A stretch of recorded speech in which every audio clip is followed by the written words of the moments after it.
ಅಮೃತ ನೀನ್ ಈ ಕಡೆ ಬಾಮ್ಮ. ಅಯ್ಯೋ ಆಂಟಿ ನೀವ್ ಯಾಕೆ ಬರಕ್ ಹೋದ್ರಿ? ನಾನು ತೊಳಿತಿದ್ದೀನಲ್ಲ, ನೀವು ಹೋಗಿ ಕುತ್ಕೊಳ್ಳಿ. ನೋಡು, ಪಾತ್ರೆ ತೊಳೆಯೋದು ಹೇಗೆ ಅಂತ ತೋರಿಸ್ಕೊಡ್ತೀನಿ, ನೋಡ್ಕೊ. ನಾಳೆಯಿಂದ ನೀನೇ ತೊಳೆಯುವಂತೆ. ಆಂಟಿ ಬಾಯ್ ಕಡೆ.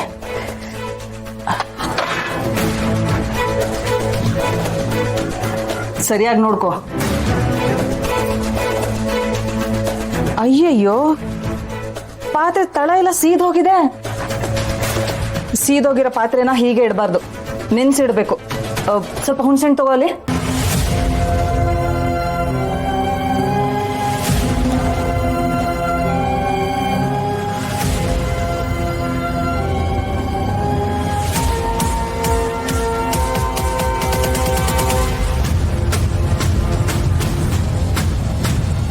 ಆಂಟಿ ಆಂಟಿ ಹಾ, ಹಾಕು ಇದ್ರಲ್ಲಿ.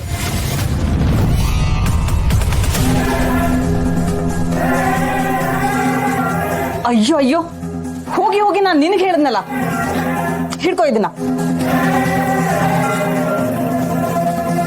ಹುಣಸೆಹಣ್ಣು ಹಾಕು ಅಂದ್ರೆ ಡಬ್ಬಿನೇ ಹಾಕ್ತಾಳೆ ನೋಡು. ಇಷ್ಟು ಹುಣಸೆಹಣ್ಣನ್ನು ಹಾಕಿದ್ರೆ ಸಾಕು, ಬೆಳಗ್ಗೆ ಅನ್ನೋಷ್ಟೊಳಗೆ ಸೀದೋಗಿರೋದು ಬಿಟ್ಕೊಳುತ್ತೆ. ಆಗ ತೊಳೆಯೋದಕ್ಕೆ ಸುಲಭ ಆಗುತ್ತೆ.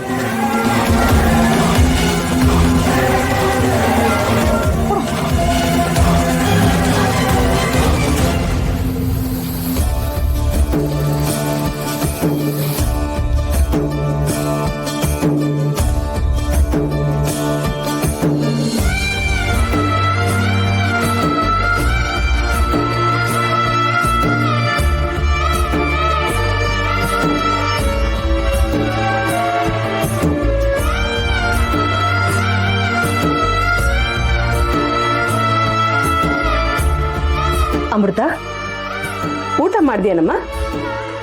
ಹ್ಞೂ ಅತ್ತೆ ಮಾಡಿದೆ. ಸರಿ ಸರಿ, ಈಗ ಹೋಗಿ ಮಲ್ಕೋ ಹೋಗು. ಬೆಳಿಗ್ಗೆ ಬೇಗ ಎದ್ದು ಇದನ್ನೆಲ್ಲ ಕ್ಲೀನ್ ಮಾಡುವಂತೆ.